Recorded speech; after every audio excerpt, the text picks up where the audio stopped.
Yang dimaksud makan itu makan besar. Nah, dimaksud makan besar. Makan besar itu berarti kamu buat tempat makan, dimakan. Banyak belajar, kamu malah makan. Gitu. Oke. Yang ketiga, tidur. Apakah di kelas boleh tidur? Ya. Oke, tidak boleh.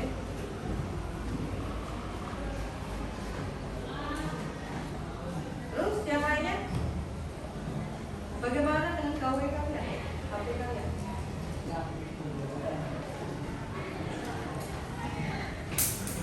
Tidak boleh main HP. Selanjutnya, tidur tidak boleh, makan tak boleh, datang terlambat tak boleh, penggunaan HP tidak boleh, tapi tidak bolehnya untuk bermain. Oke, lanjut lagi.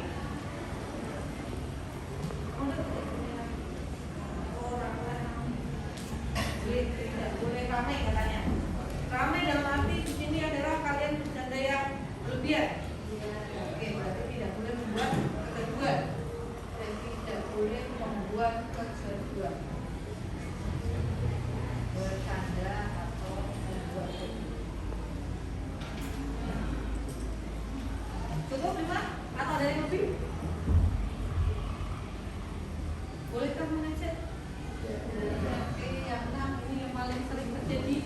Sering terjadi ya. Terus nanti menimbulkan keributan kan? Tidak boleh membuli.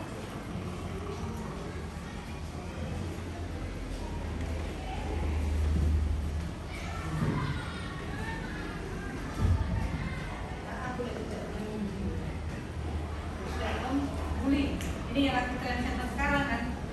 Oke, dari 6 sebenarnya ini mau lagi apa sih? Sudah cukup? Apakah tidak datang terlambat, tidak boleh makan, tidak boleh tidur, bermain HP, tidak bercanda, tidak membeli? Ini kan yang pengen kalian terima di kelas ini terutama. Ini yang paling ramai, tidak membeli ya. Nah, sekarang nih ya. Bagus, benar-benar luar biasa. Bisa membuat satu keyakinan bahwa di kelas ini tidak boleh datang terlambat, makan, tidur, bermain HP, membuat kegaduhan, tidak bagaimana kalau Pak 6 ini kita rumuskan sebagai atau aturan di kelas ini? Jadi kalimatnya dibuat bagaimana? Nanti apa? Kalau tidak boleh datang terlambat, berarti jadinya bagus. Apa dok? Ya dok? Datang tepat waktu. Jadi nanti keyakinan yang kalian tanamkan yang pertama adalah datang tepat waktu. Terus yang kedua, kalau tidak boleh makan. Kalau tidak boleh berarti endingnya yang keyakinannya adalah datang tepat waktu. Terus yang kedua, kalau tidak boleh makan. Apa coba kalau tidak boleh makan? Boleh minum itu. Kalau belum bisa kita lanjut yang kedua. Tidak boleh tidur. Berarti apa?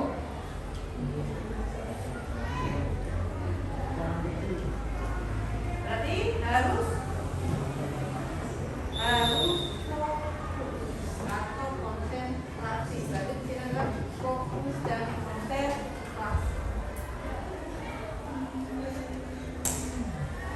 Terus yang keempat apa itu? Tidak bermain HP. Berarti keyakinannya nanti akan kalian buat. Apakah dalam pembelajaran di kelas 9 itu HP nggak boleh digunakan sama sekali? Padahal nanti para pembelajaran itu boleh digunakan. Berarti yang ketiga menggunakan. Oke, menggunakan HP pada menggunakan HP sesuai dengan kebutuhan.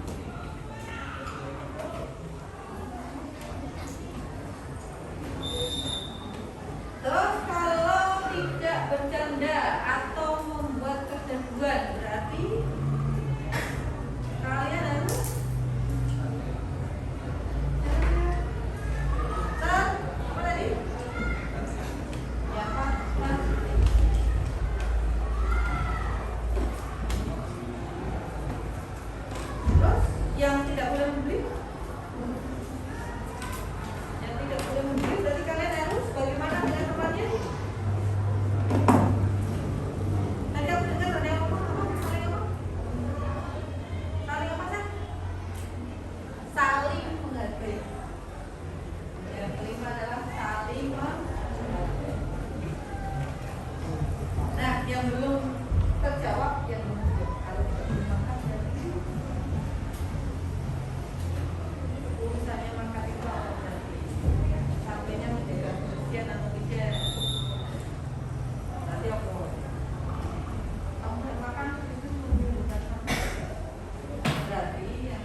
makanan yang kamu buat nanti kan akan menjadi makanan utama itu.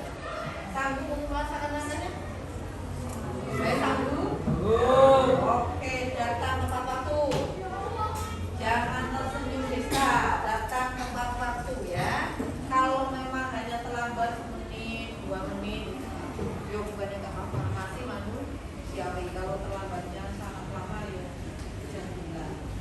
Cari solusinya. Terus fokus dan konsentrasi. Terus menggunakan HP sesuai dengan kebutuhan, penting saling menghargai dan menjaga. Berarti sembilan mungkin sudah paham? Sanggup untuk melaksanakannya? Oke, terima kasih.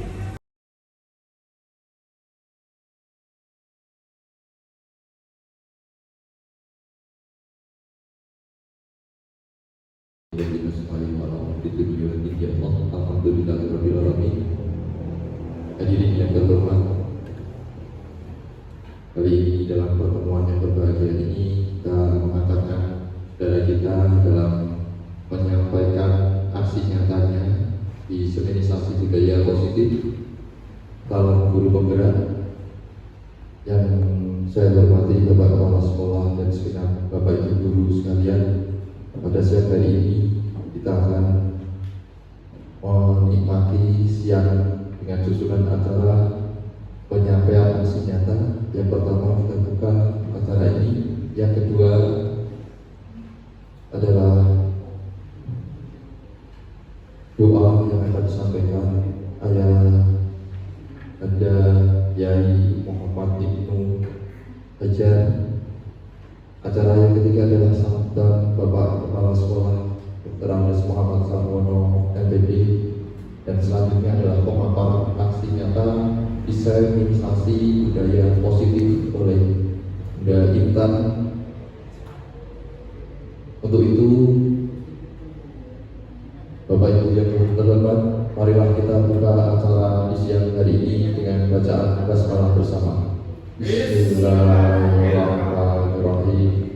Melanjutkan acara selanjutnya, kami memohonkan doa kepada Bapak Muhammad Ibnu Hajar SPDI. Waktu kami persilakan.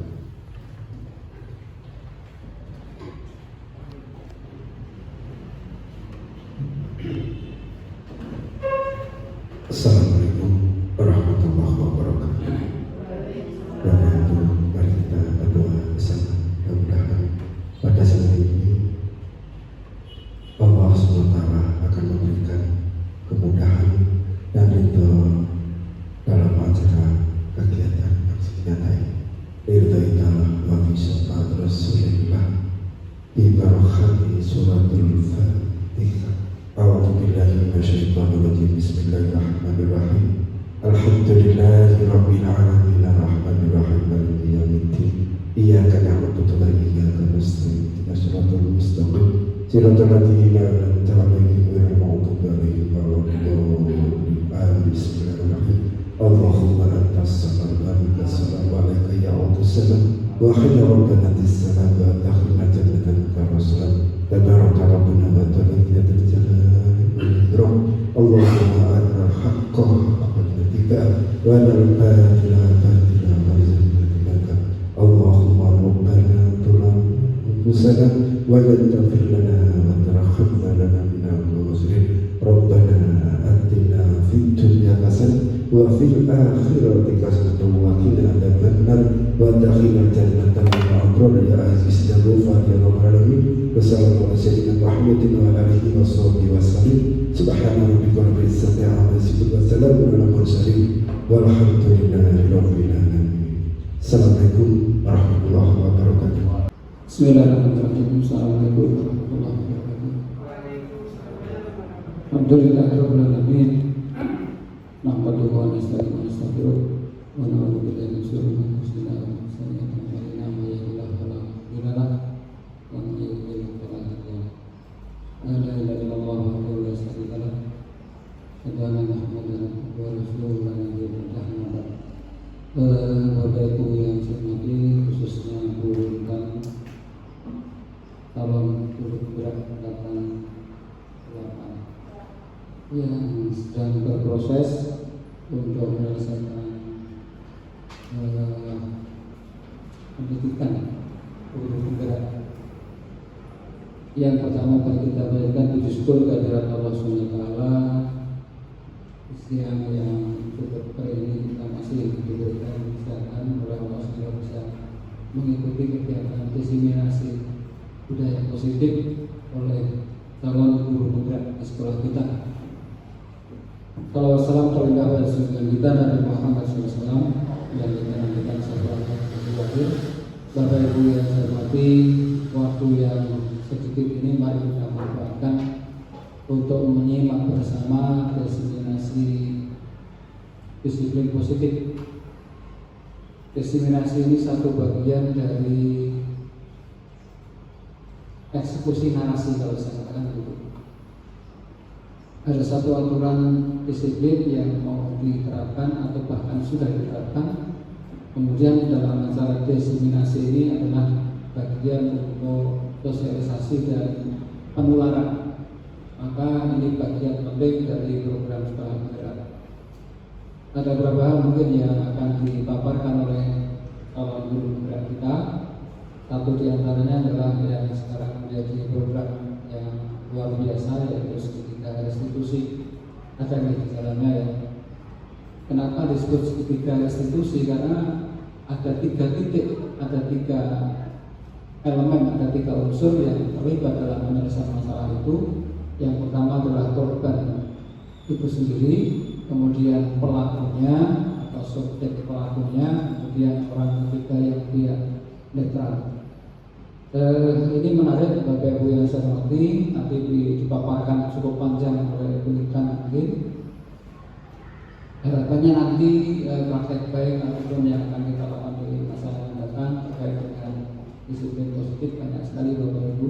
Tadi saya menyebut salah satunya adalah segitiga restitusi, yang ini bagian dari bagaimana pemecahan masalah, bagaimana kita menangani masalah terhadap apa yang terjadi di sekolah kita, khususnya anak kita. Sedangkan disiplin positif sudah banyak kebiasaan di sekolah kita, nanti akan disampaikan oleh Bu Intan. Sekali lagi mari kita ikuti, kita simak bersama apa yang akan didiseminasikan nanti, akan dipaparkan oleh calon guru. Kita sampaikan untuk Intan sama sudah berproses, mudah-mudahan nanti hasilnya baik dan lulus sebagai guru penggerak dan menjadi pemicu semangat teman-teman yang sekarang dalam proses maupun yang belum berproses menuju atau menjadi guru penggerak. Mungkin ini yang saya sampaikan. Sekali lagi selamat untuk Intan dalam berproses menjadi calon guru penggerak. Mudah-mudahan Allah memberikan kemudahan dalam pelaksanaan. Amin. Kurangnya mohon maaf. Selamat mengikuti diseminasi. Tadi sudah dibuka ya? Sudah dibuka. Namun ya, moga kita simak bersama materi yang disampaikan. Dari saya cukup ini. Kurangnya mohon maaf. Bila kami kembali saya. Assalamualaikum warahmatullahi wabarakatuh.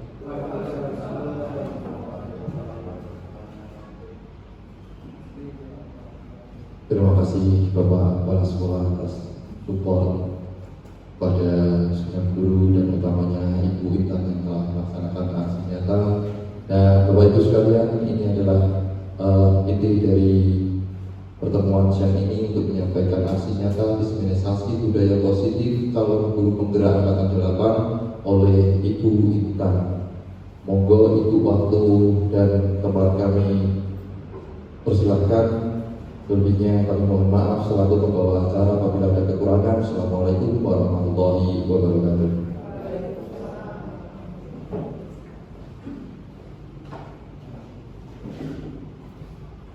Terima kasih untuk Pak Moderator yang kita hadirkan. Assalamualaikum warahmatullahi wabarakatuh.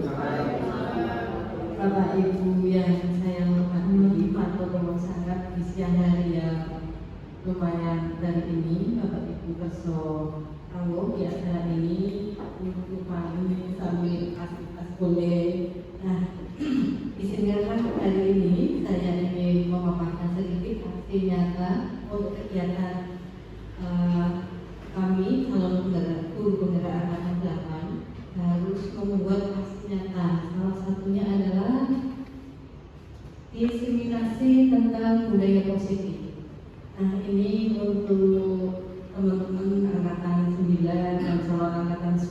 jangan takut dan risau. Saya sudah ada pembimbingnya yang luar biasa, Bu Wita di angkatan 5. Ini kalau ada kurang-lebihnya saya, mohon maaf Bu Wita yang senior saya, nanti saya minta masukannya di Bu Wita. Bapak Ibu sekalian, budaya positif, sudah sering dengar kata budaya positif? Di sekolah kita sudah sering melakukan salah satu budaya positif yang tiap pagi sering kita lakukan. Ada nggak Pak Eri? Apa Pak Eri? Tiap pagi kita sudah sering melaksanakan salah satu budaya positif yang ada di sekolah kita. Nah sebelumnya ini hanya intermezzo sedikit biar Pak Eri nggak main HP. Eri perhatikan saya sebentar ya. Oke Bapak Ibu, di siang hari saat ini yang ingin menyampaikan salam dan bahagia. Pastinya di sore hari ini, jam sore ini kita akan bahagia kalau dengan senang hati, dengan ikhlas kita belajar bersama tentang budaya positif. Pada siang hari ini nanti akan ada sedikit ilmu yang ingin saya bagikan. Yang pertama tentang budaya positif, yang kedua tentang segitiga restitusi. Lanjutkan. Penerapan budaya positif oleh saya sendiri Intan Kristianum TGB Angkatan 8. Nah, budaya positif saya sambil tambah saya. Kalau jangan batin, saya baca dari budaya positif di sekolahan adalah nilai dan kebiasaan di sekolah yang berpihak pada murid, agar mereka dalam berkembang menjadi pribadi yang kritis, mandiri, penuh hormat dan bertanggung jawab sesuai dengan profil belajar Pancasila. SMP 1 lari budaya positifnya sangat banyak sekali. Jadi ketika saya memaparkan di sini sama halnya saya itu punya Goro. Oh ini SMP 1 lari itu budaya positif. Lalu menunjukkan Pak Sarwono.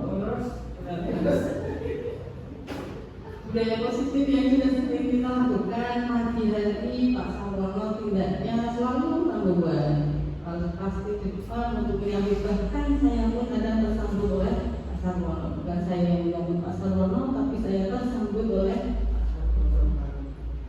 Inti dalam budaya positif yang pertama, disiplin positif dalam nilai-nilai kebajikan universal. Yang kedua, teori motivasi, hukuman dan penghargaan serta restitusi. Yang ketiga, keyakinan kelas, kemudian kebutuhan dasar manusia dan dunia berkualitas. Nomor 5, posisi kontrol dan segitiga restitusi.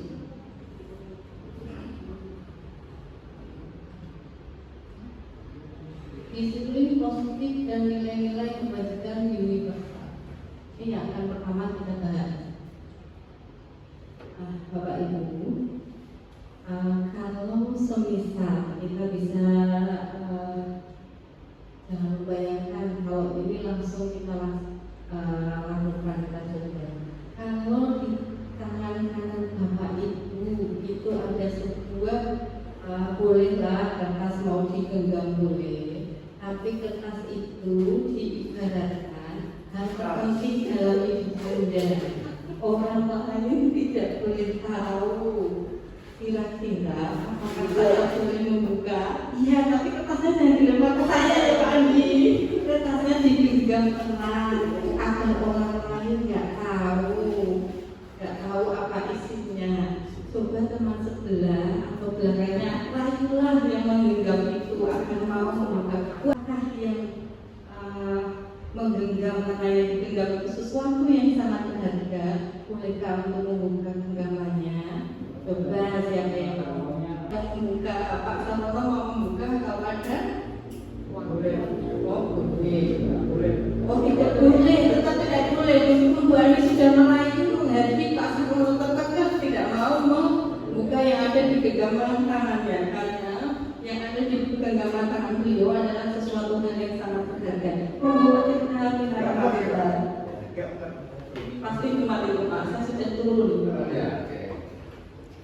Nah, Pak juga oleh teman yang lain atau minta juga saya nanya Pak Andi, boleh nggak itu juga masalah juga?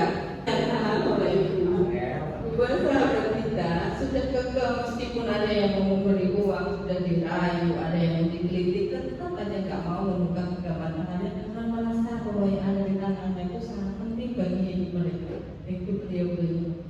Tiap manusia itu adalah pemegang kontrolnya atas dirinya sendiri.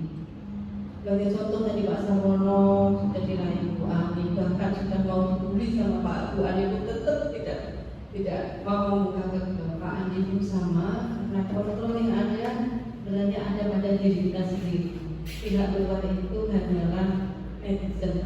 Kalau bahasa katanya orang sekarang netizen, biarlah netizen berkomentar, tapi dunia jalan. Kalau ini Bapak Ibu sudah besok kan? Bisa kita lanjut? Bagaimana kita? Belum? Oke. Miskonsepsi teori kontrol atau teori pilihan. Satu, ilustrasinya ilustrasi yang pertama itu guru mengontrol murid. Apakah bisa kita mengontrol murid? Tidak. Yang kedua, ilustrasi bahwa kritik dan membuat orang merasa bersalah dapat mematahkan karakter. Tidak. Oke. Berikutnya, ilusi bahwa semua penguatan positif efektif dan bermanfaat. Yang terakhir, ilusi bahwa orang dewasa memiliki hak untuk memaksa. Apakah dari 4 ilusi itu semuanya bisa nyata itu Pak? Tidak bisa. Terus pun juga Dari Bapak. Yang pertama, ilusi guru mengontrol murid. Saya menjadi seorang guru, saya tidak pernah mengontrol murid. Nah, itu memang sesuatu yang tidak mungkin. Yang kedua, ilusi bahwa kritik dan membuat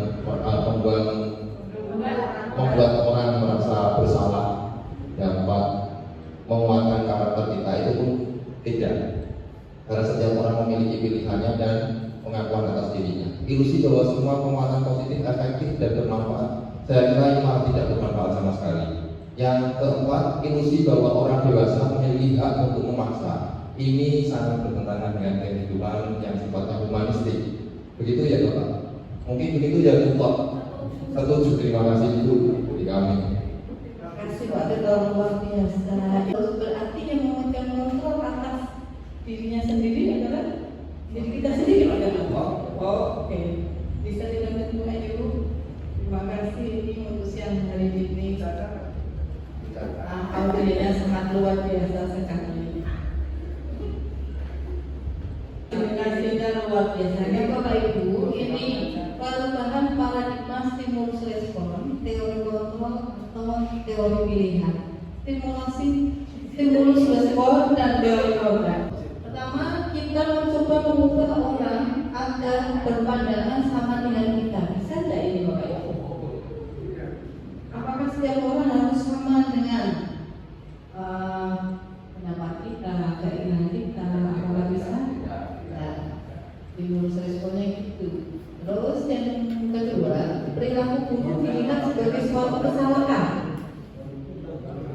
Apakah setiap yang guru itu salah? Apakah yang salah terlanjur salah? Kayaknya adalah yang seperti itu ya. Terus berikutnya, orang lain bisa mengontrol saya. Yang keempat, saya bisa mengontrol orang lain. Terus pemaksaan ada pada saat tujuan gagal, terus kemudian berpikir menang atau kalah. Itu stimulus responnya. Sedangkan kalau teori kontrolnya atau pilihannya, kita berusaha memahami pandangan orang lain tentang dunia, bukan kita hanya memahami saja, nggak bisa mengubahnya. Lalu selanjutnya, apakah kita mau mengubah Bu Ayu yang Caca KW menjadi Buitar KW itu nggak bisa, karena kita bisa memahami bahwa Bu Ayu itu KW-nya bukan kemudian berpikir menang-menang. Itu kalau teori kontrolnya, stimulusnya model berpikir menang kalah. Sampai sini bisa dilanjut? Oke. Disiplin. Selama ini kita selalu dengar istilah disiplin waktu lah, disiplin ini. Apakah mana disiplin?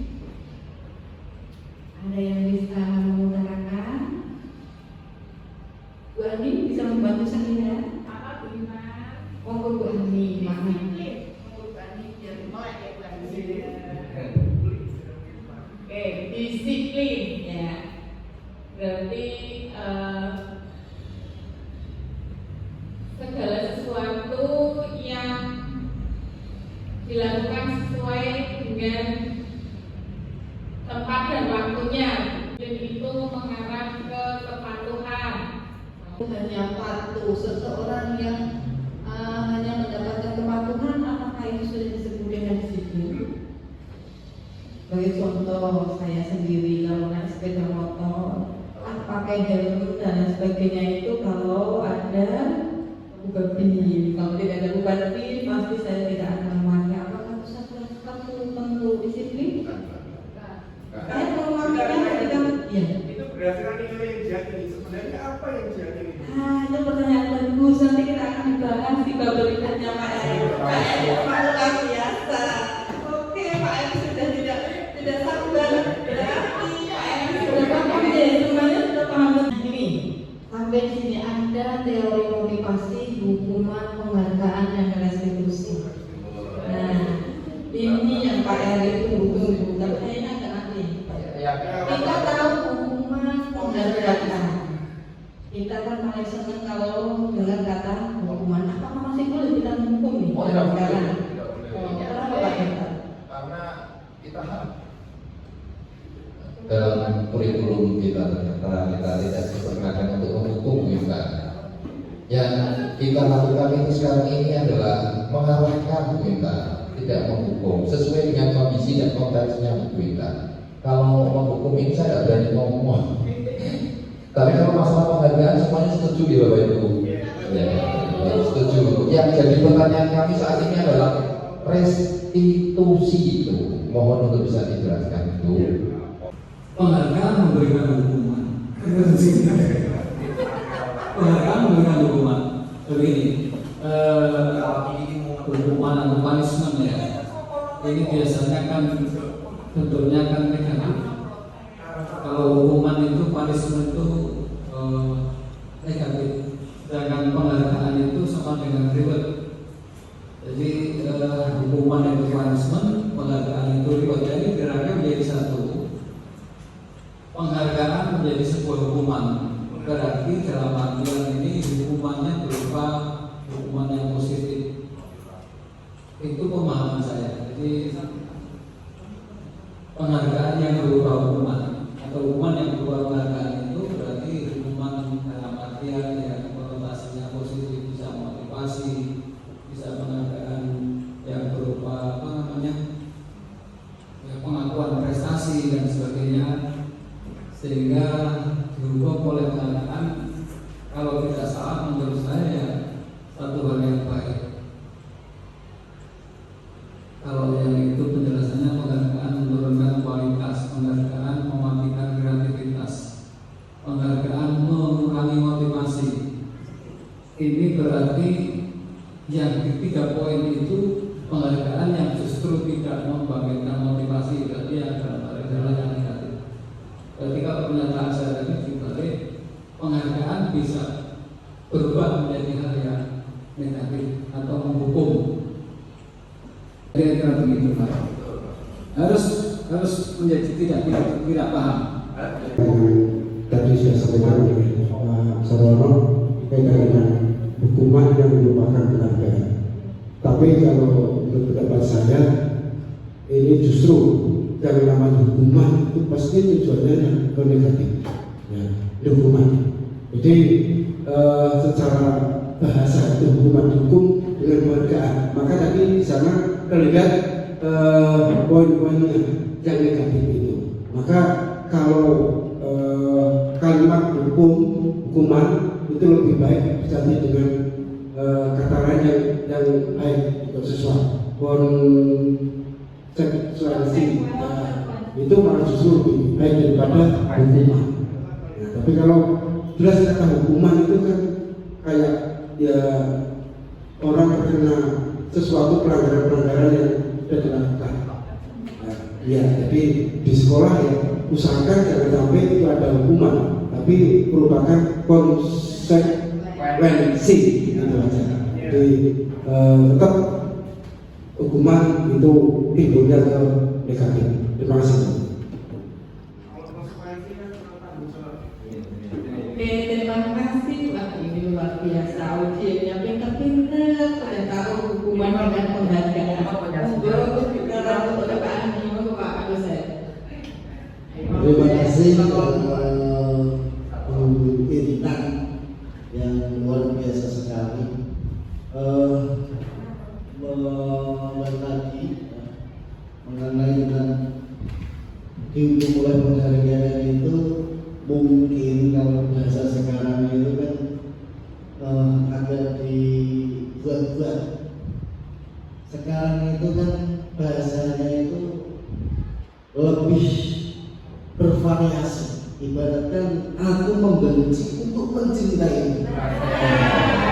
Ibaratkan seperti itu. Hukuman itu tidak mungkin seperti itu. Dihukum oleh penghargaan.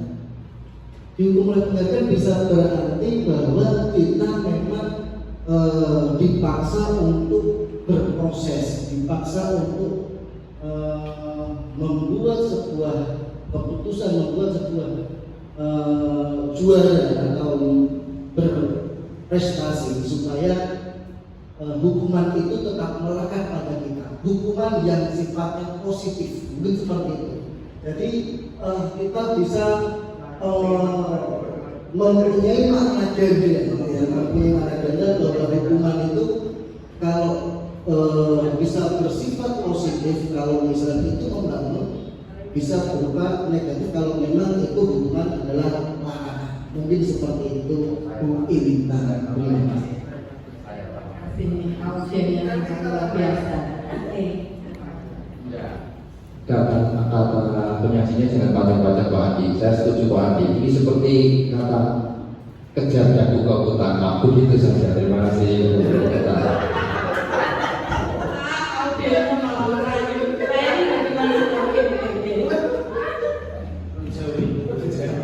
Saya bertanya saja.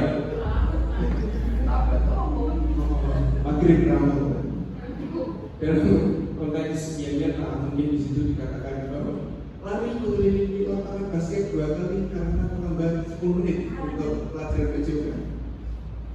Kira-kira jika itu terjadi, penghargaan positifnya bagaimana biar bahasanya atau yang diberikan itu lebih konkret? Karena yang saya lihat kalau 2 itu terlalu kecil untuk Umi. Biasanya penghargaan yang diberikan 20 tahun. Ya, kira lapangan ini. Bagaimana? Terima kasih Pak Eri. Untuk yang ditanyakan Pak Eri itu selalu swasta lebih maju. Kita tadi masih membahas tentang hukuman Adalah penghargaan. ada dihukum oleh penghargaan. Tetapi Pak Eri selalu serahkan maju. Pak Eri sudah masuk ke hukuman dan konsekuensi. Bagus Pak Eri.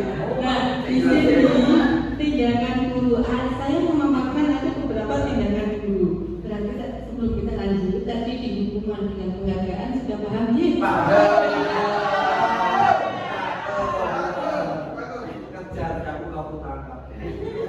Kita lanjutkan. Perbedaan hukuman dan konsekuensi. Bapak Ibu coba kembali lagi ke monitor. Ada beberapa tindakan di sini.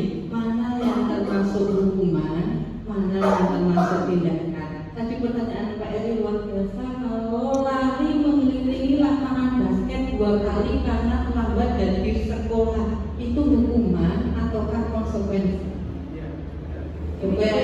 Coba ini Bu jawabannya.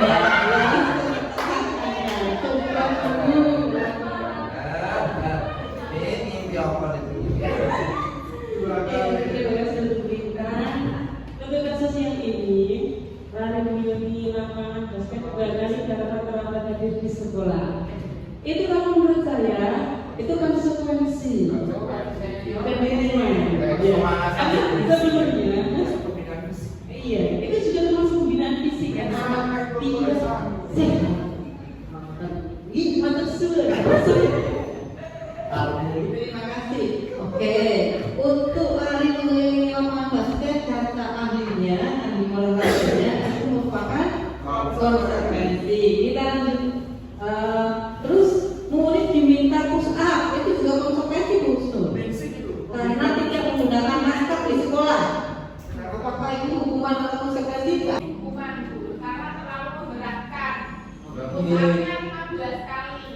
Oke, berarti kita dapat 9 poin. Kita lanjutkan lagi. Menggantikan kertas. Pak Eri ini biasanya menggantikan kertas tugas teman yang telah dicoret-coret. Ini hukuman atau konsekuensi? Pak Eri biasanya Pak Eri juga konsekuensi. Terus membersihkan tumpahan air di meja tulis karena tersenggol pada saat belajar. Tanggung jawab kalau itu. Oh, ini tanggung jawab. Oke, kita simpan dulu ya. Konsekuensinya berarti konsekuensi apa? Murid disuruh menggunakan sepatu seharian di sekolah karena tidak menggunakan sepatu hitam. Kalau ini bagaimana Mas Arwono? Oh, bertanya. Oke, sebentar. Bu Ayu, ingat dulu sebelum ada yang bertanya, Bu Ayu. Apakah jawaban teman-teman sudah betul? Betul semua. Khusus tadi bilangnya konsekuensi. Alasannya apa tadi yang Bu Bebin sampaikan karena terlalu berat. Tadi Bu Ani bilangnya apa Bu Ani? Hukuman. Sedangkan apa sebenarnya konsekuensi. Wah, luar biasa sekali. Assalamualaikum. Bagaimana? Bedanya apa hukuman dengan Pertanyaan yang sangat menarik. Apa perbedaan antara hukuman dan konsekuensi, Bu Ani? BK biasanya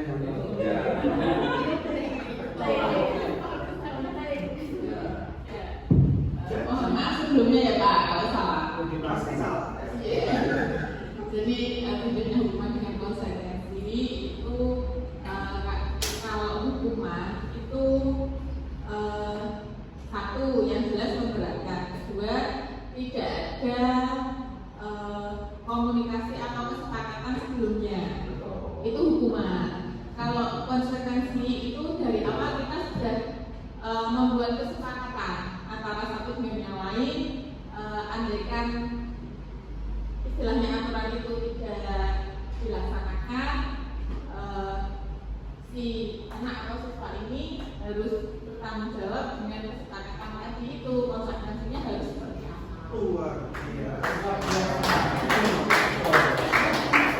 Oke, nah berarti itu konsekuensi itu merupakan salah satu bentuk rasa tanggung jawab.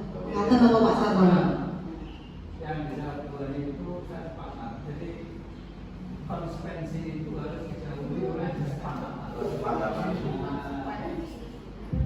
Kalau kira apa namanya kita mengira itu angel, bikin lagu konsekuensi apa hukuman itu angel. Tapi ketika sudah ada kesepakatan di awal, artinya kan dijelaskan bangun kesepakatan. Jika kalian begini maka konsekuensinya ini. Kalau hukuman itu berarti tidak masuk ke dalam kesepakatan. Apa yang saya sepakati di kelas misalnya. Kalau tidak membawa helm, memakai helm, itu berarti konsekuensinya hukuman. Hukuman. Sanksi apa bedanya dengan hukuman? Jadi hukuman itu Pak. Ya, karena belum ada kesepakatan. Artinya begini, kalau kita masuk ke konsekuensi itu karena anak-anak harus sepakat dulu. Pokoknya kalau terlambat 5 menit, lari 2 kali, berarti kesepakatan kan. Nah kalau ternyata terlambat, maka muncullah namanya konsekuensi. Tapi tanpa ada kesepakatan itu benar kamu terlambat 5 menit, melayu ke 20. Itu bisa jadi konsekuensi. Ya, alih-alih menghasilkan badan dengan hukuman ini. Ada sepakat yang benar. Terima kasih. Apa itu restitusi? Sudah sering dengar istilah itu? Tapi kayaknya Pak Sarwono sudah pernah mendengar ya? Nah, restitusi adalah, coba sebentar ya, perhatikan. Oke tuh. Proses menciptakan kondisi bagi murid untuk memperbaiki kesalahan mereka sehingga mereka bisa kembali kepada kelompok mereka. Restitusi juga merupakan proses kolaboratif yang mengajarkan murid untuk mencari solusi untuk masalah mereka dan membantu murid berpikir tentang orang seperti apa yang mereka ingin menjadi tujuan mulianya dan bagaimana mereka harus memperlakukan orang lain. Itu gambaran secara singkat apa itu restitusi.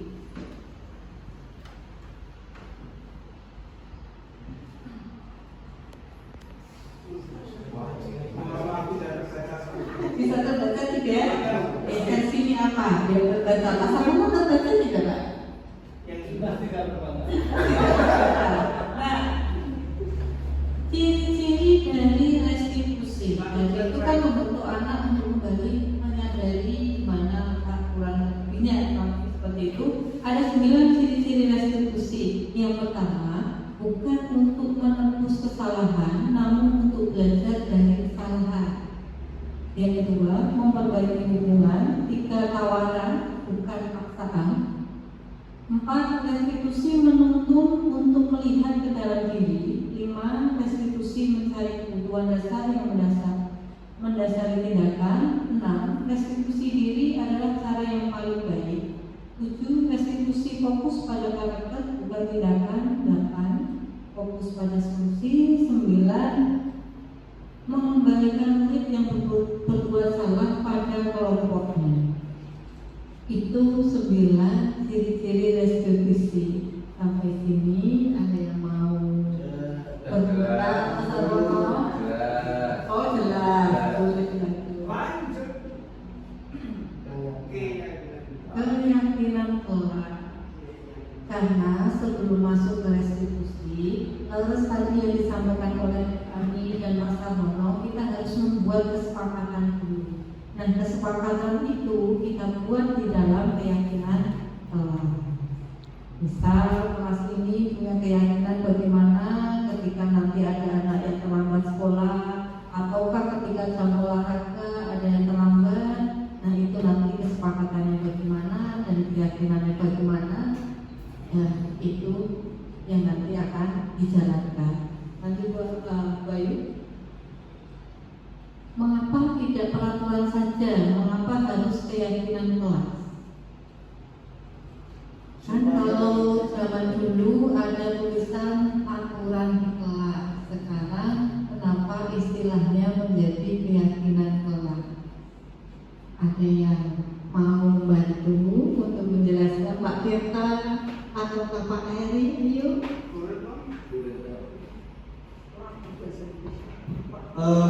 Keyakinan kelas mungkin kalau peraturan kelas istilahnya dulu ya. Kalau sekarang keyakinan kelas karena di sini mungkin sudah ada kesepakatan dan yang paling penting itu tidak ada yang berpendapat. Jadi sama-sama yakin bahwa semua yang ada warga kelas tersebut sepakat tentang apa yang dibuat itu tidak ada ini seperti itu. Ruang lingkup yang paling luas. Jadi hal yang mendasar pertama adalah peraturan kelas dulu. Dari peraturan kelas itu nanti akan muncul yang namanya keyakinan kelas, apa yang diyakini oleh anak-anak tersebut. Terus baru muncul lingkungan positif dan yang terakhir akan menjadikan budaya positif.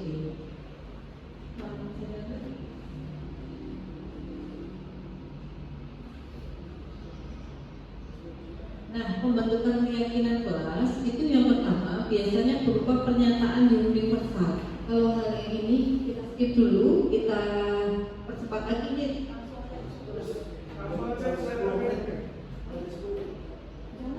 Nah, coba.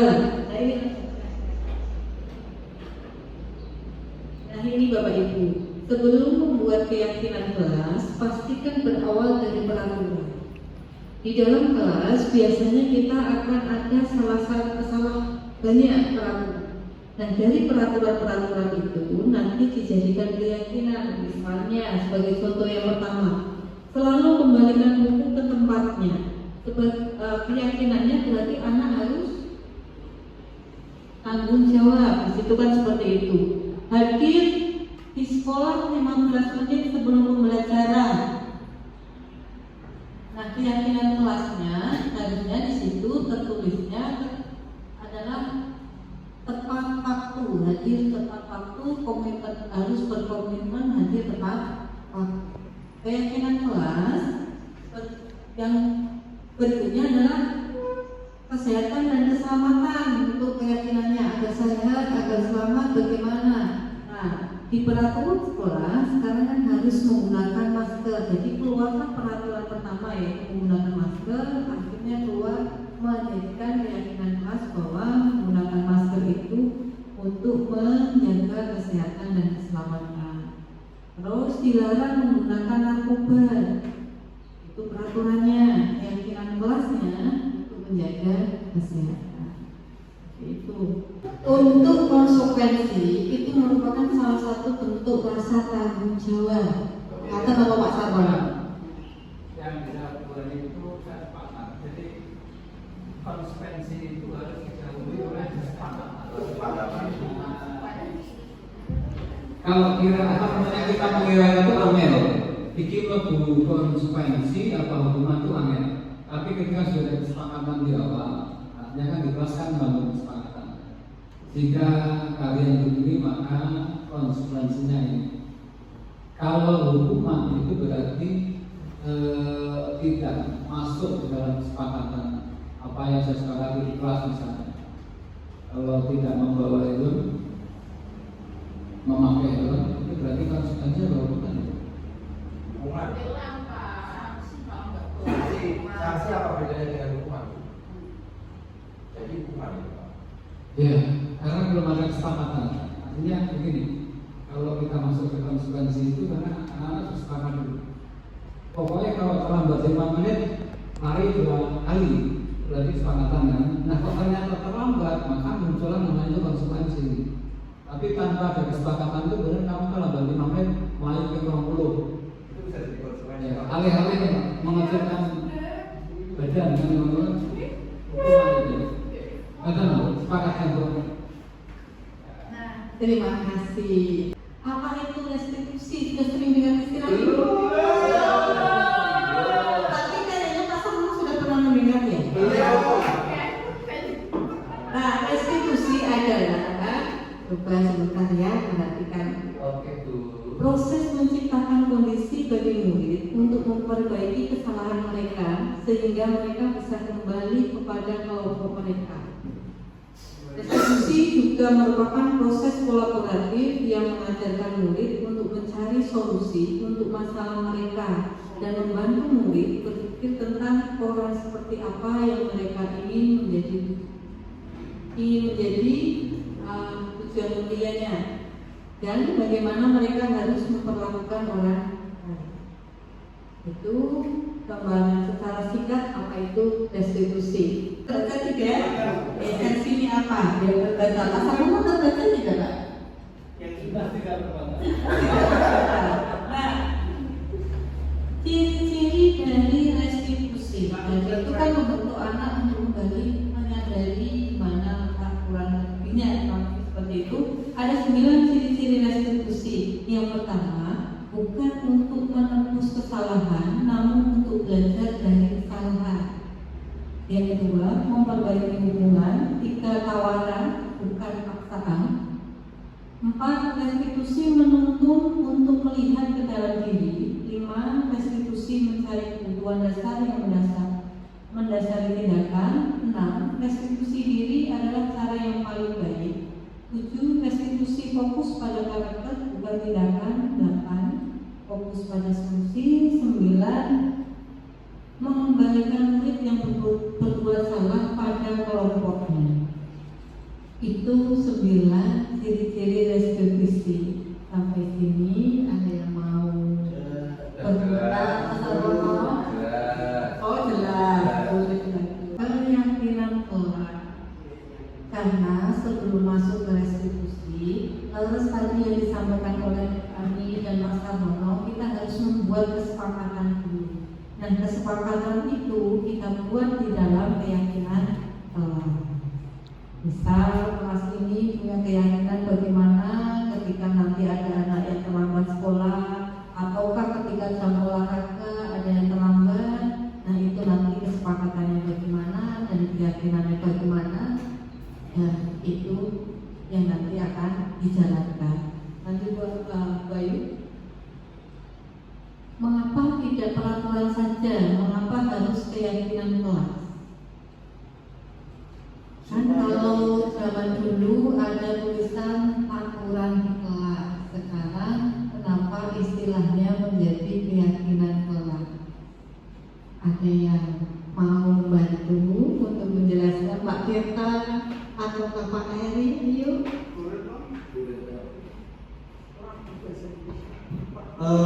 Keyakinan kelas mungkin kalau peraturan kelas setelah dulu ya, kalau sekarang keyakinan kelas karena di sini mungkin sudah ada kesepakatan, dan yang paling penting itu tidak ada yang keberatan. Jadi sama-sama yakin bahwa semua yang ada warga kelas tersebut sepakat tentang apa yang dibuat, itu tidak ada itu seperti itu. Ruang lingkup yang paling luas. Jadi hal yang mendasar pertama adalah peraturan kelas dulu. Dari peraturan kelas itu nanti akan muncul yang namanya keyakinan kelas, apa yang diyakini oleh anak-anak tersebut. Terus baru muncul lingkungan positif, dan yang terakhir akan menjadikan budaya positif.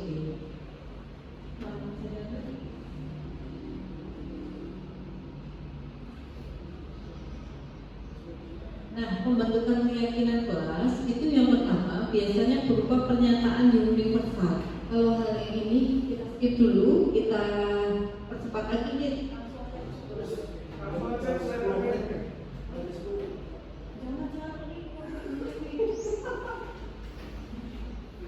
Nah, coba.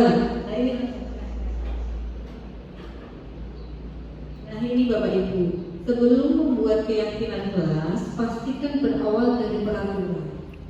Di dalam kelas biasanya kita akan ada salah banyak peraturan. Dan dari peraturan-peraturan itu nanti dijadikan keyakinan. Misalnya sebagai contoh yang pertama, selalu kembalikan buku ke tempatnya. Keyakinannya berarti anak harus tanggung jawab. Di situ kan seperti itu. Hadir di sekolah 15 menit sebelum pembelajaran. Nah, keyakinan kelasnya harusnya di situ tertulisnya adalah tepat waktu, hadir tepat waktu, komitmen, harus berkomitmen hadir tepat waktu. Keyakinan kelas yang berikutnya adalah kesehatan dan keselamatan. Untuk keyakinannya agar sehat, agar selamat, bagaimana? Nah, di peraturan sekolah sekarang kan harus menggunakan masker. Jadi keluarlah peraturan pertama yaitu menggunakan masker. Akhirnya keluar menjadikan keyakinan kelas bahwa menggunakan masker itu untuk menjaga kesehatan dan keselamatan. Terus dilarang menggunakan narkoba. Itu peraturannya. Keyakinan kelasnya untuk menjaga kesehatan. Itu. Lanjut.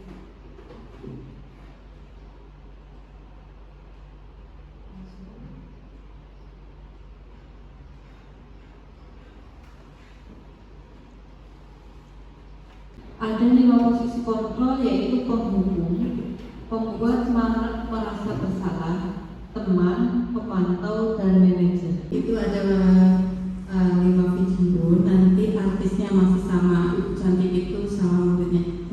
Itu adalah 5 video. Nanti artisnya masih sama, cantik itu sama muridnya.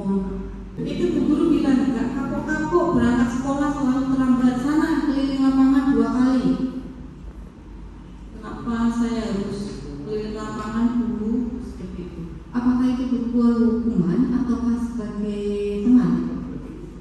Kalau hal yang dilakukan oleh ibu cantik tersebut, ini hukuman ataukah menjadi hukuman? Oke, ini sudah video yang kedua. Video yang kedua ini sebagai apa coba? Bisa dilihat teksnya kalau suaranya kurang jelas. Aaron, sini kamu. Ya Bu, sama tadi.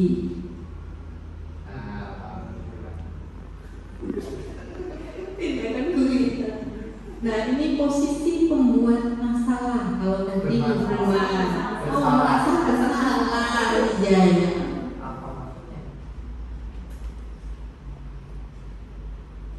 Itu. Kalau kembali malah ada sampai ngomong. Tapi waktu itu aku dia langsung tahu. Bapak Ibu, apa bedanya dengan yang tadi kalimat ibunya? Iya, ini makin berat. Berarti ini gurunya kalimatnya lebih santun, lebih halus gitu ya? Lebih mau mengarah ke hati, ke perasaan. Oh gitu. Kayak kok ibu tegur terus lagi gitu kan?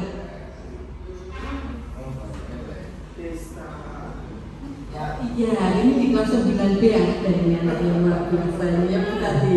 Kalau ini kostumnya berulang harga itu sebenarnya. Nah, itu sebelum Ini apa Bapak Ibu? membuat rasa bersalah. Oh, membuat merasa bersalah. Tindakan guru suaranya cenderung lembut tadi ya? Ya, Bu. Oke.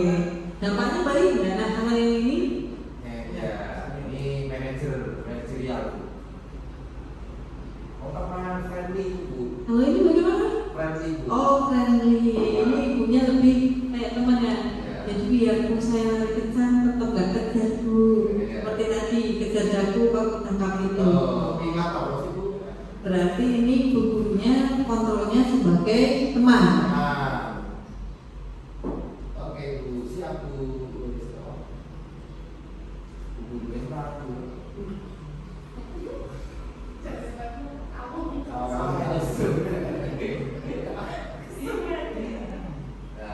Posisi teman.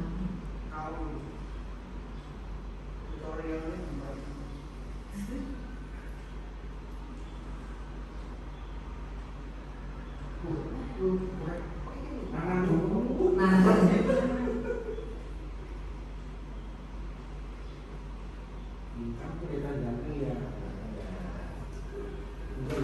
lagi ya sayang itu kayaknya gitu. Ya. Itu pasti Pak Andi ya. Di SMP sudah ada seperti itu. Ya. Kalau murid seperti itu pun kira-kira dia akan merasa emosi atau menyadari kesalahannya sendiri kalau dengan kalimat yang seperti itu Bapak Ibu. Tergantung murid mana. Oh, tergantung oleh anaknya. Oke.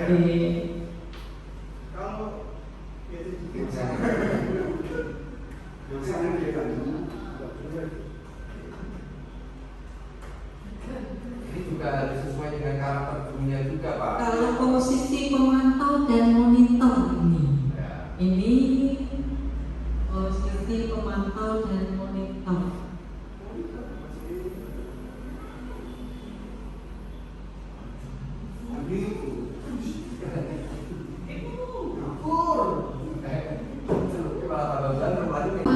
Posisi itu yang paling tepat yang mana Bapak Ibu?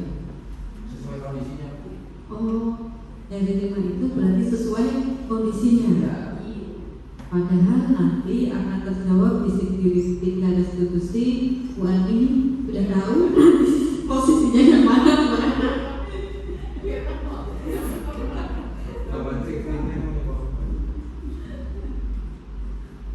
Nah, untuk yang terakhir ini, ibu gurunya menanyakan alasannya terlambat. Ibu gurunya menanyakan bagaimana. Nah, posisi manajer sekarang. Coba Pak Andi biasa menjadi manajer, perhatikan Pak Andi. Yang sedikit dia restitusi. Di dalamnya ada sedikit restitusi. Pak Andi sudah beda. Sebagai manajer ini Pak Andi, di dalamnya ada sedikit restitusi. Coba perhatikan Andi.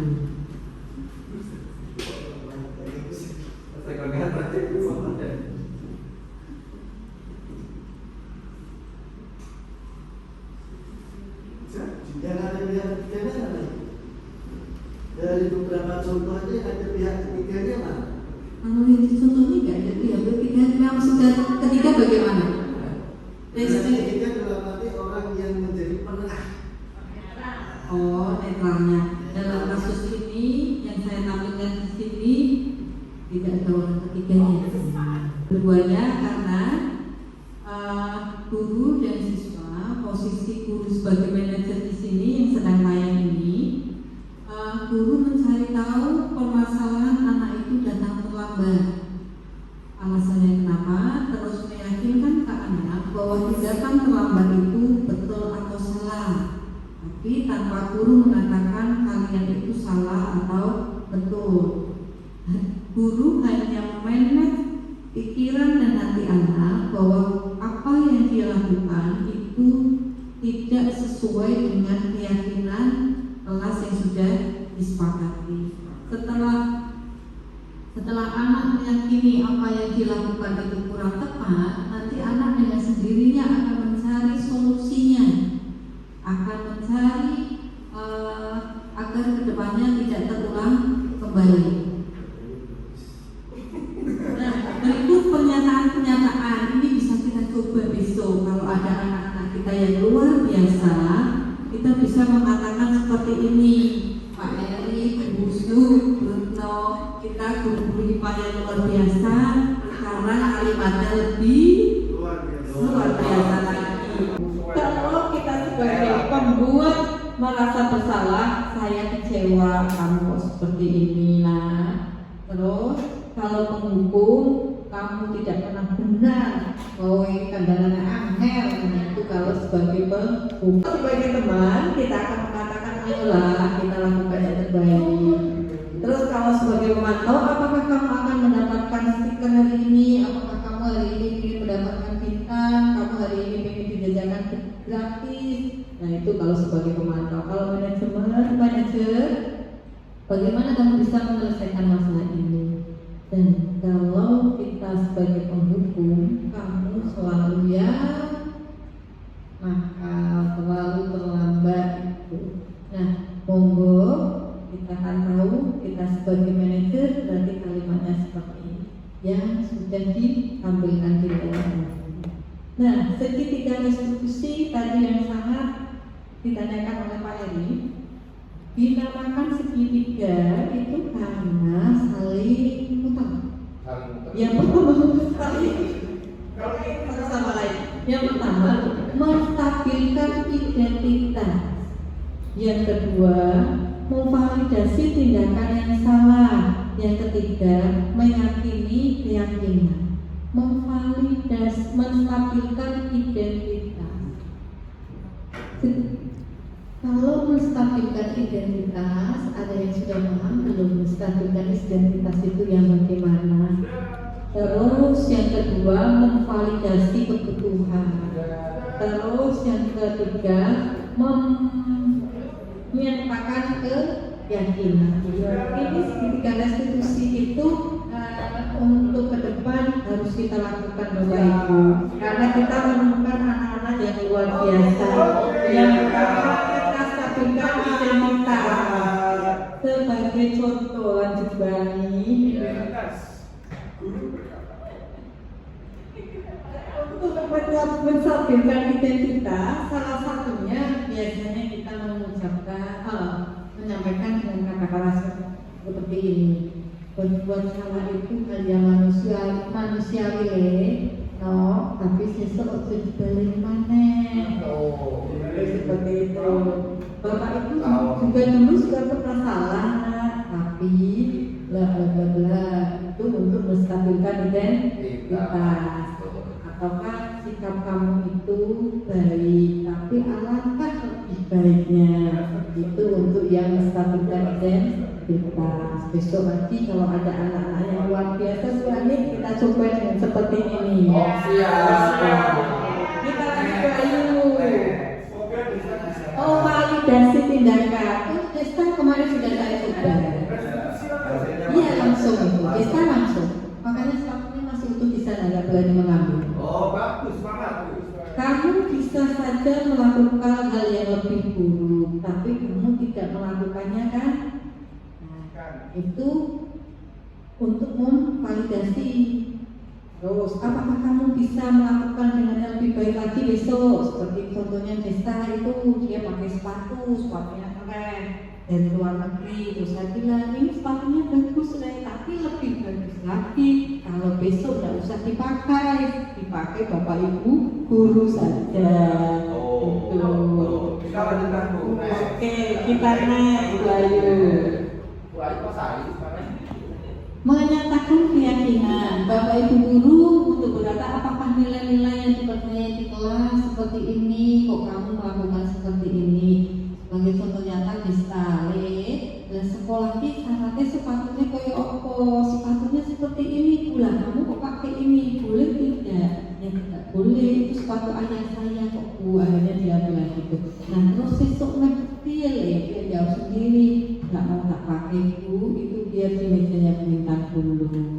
Itu untuk satu contohnya. Nah berikut ada tayangan contoh penerapan segitiga institusi. Itu ada anak kita yang sangat cantik tapi dia datang terlambat. Itu datang terlambat pada saat pembelajaran IPA. Nah saya tanya dulu awalnya,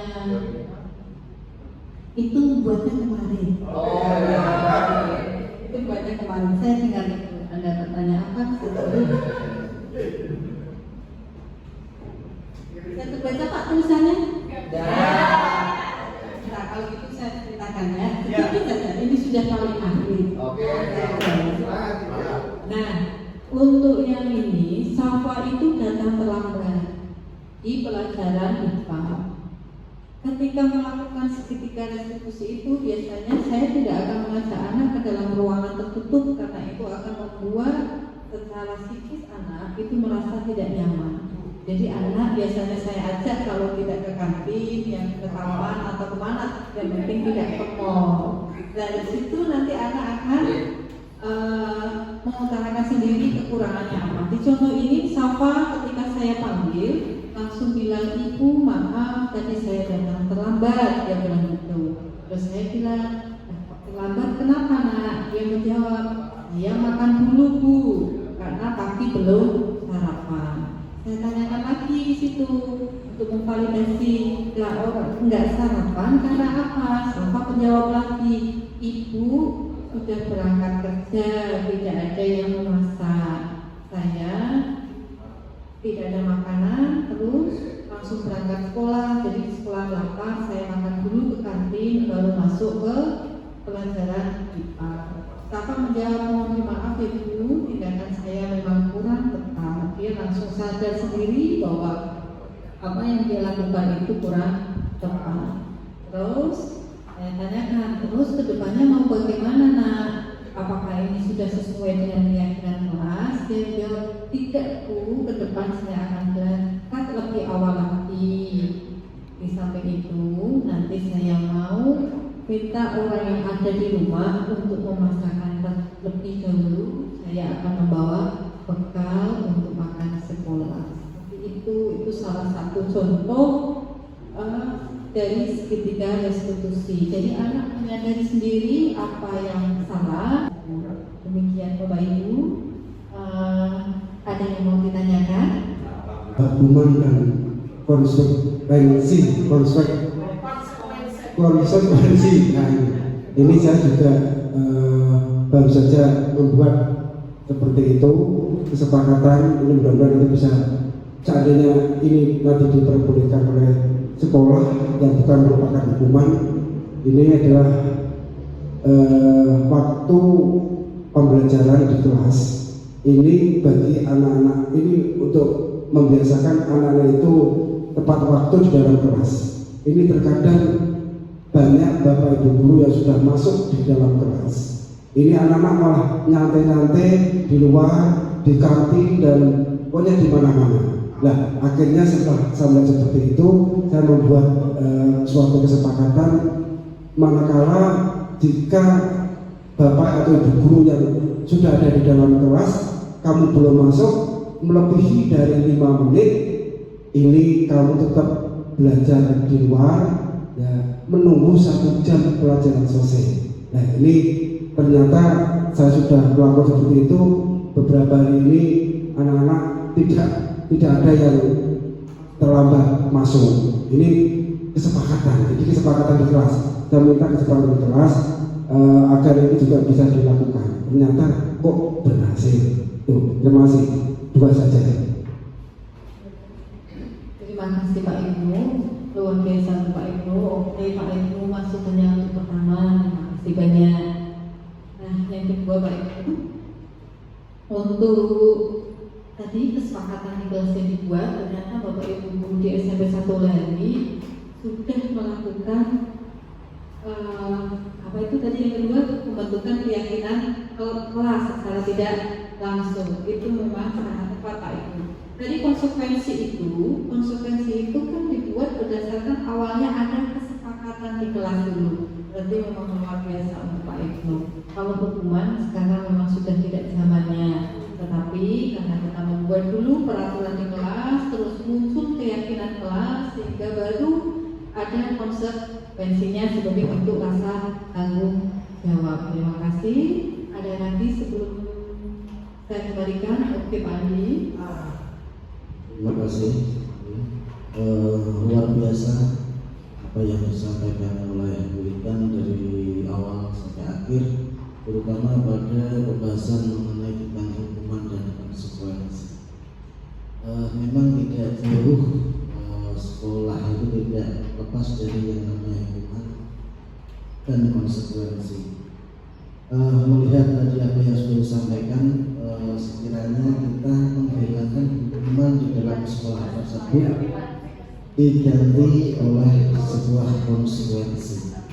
Yang saya tanyakan mungkin lahir ini, apakah sekolah yang ada di Indonesia, terutama sekolah kita,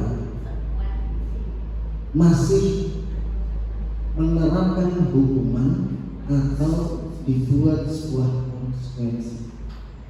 Begitu, terima kasih. Assalamualaikum warahmatullahi wabarakatuh. Waalaikumsalam warahmatullahi wabarakatuh. Apakah sekolah di Indonesia masih menerapkan hukuman ataukah sudah diubah dalam bentuk konsekuensi? Nah, untuk kedepannya ini, Kementerian Pendidikan itu pun masih gencar-gencarnya dalam sekolah penggerak, karena dalam kurikulum Merdeka kita kan Pak Nadiem ini kementerian sekarang menggunakan kurikulum Merdeka. Di kurikulum Merdeka itu tugas guru yang utama itu adalah menuntun, bukan menuntut. Jadi ketika kita menuntun anak, kita itu hanya mengolah anak sesuai kodenya yang ada. Jadi harus tadi kalau hukuman itu memang harus mulai ditinggalkan, digantikan dengan konsekuensi. Karena ketika menciptakan konsekuensi itu kita harus ada kesepakatan dulu. Jadi anak-anak atau setelah kita tahu, oh iya, berarti yang boleh dan tidak boleh dilakukan adalah ini. Nanti kalau kita melakukannya akan ada konsekuensinya seperti ini. Mulai dengan kurikulum Merdeka itu sekolahan mulai meninggalkan sedikit demi sedikit yang namanya hukuman. Jadi makanya muncul istilah sekolah ramah anak. Seperti itu. Terima kasih. Terima kasih Bapak Ibu. Ada lagi? Oke, kalau tidak ada lagi saya kembalikan ke Bapak moderator. Monggo Pak Retno. Terima kasih Bu Intan, luar biasa pemaparannya terkait dengan materi hari ini. Bapak Ibu, terima kasih atas kesabarannya untuk menyimak dan memberikan tanggapan luar biasa. Untuk sore hari ini cukup dicukupi ya Ibu ya. Terima kasih untuk semua pihak, Bapak Ibu guru yang hebat SMP bisa Sekolah dalam rangka menyukseskan kegiatan Salam Guru Penggerak sore ini. Kami nanti mengucapkan terima kasih dan mohon maaf apabila ada kesalahan. Akhir kata, Assalamualaikum warahmatullahi wabarakatuh.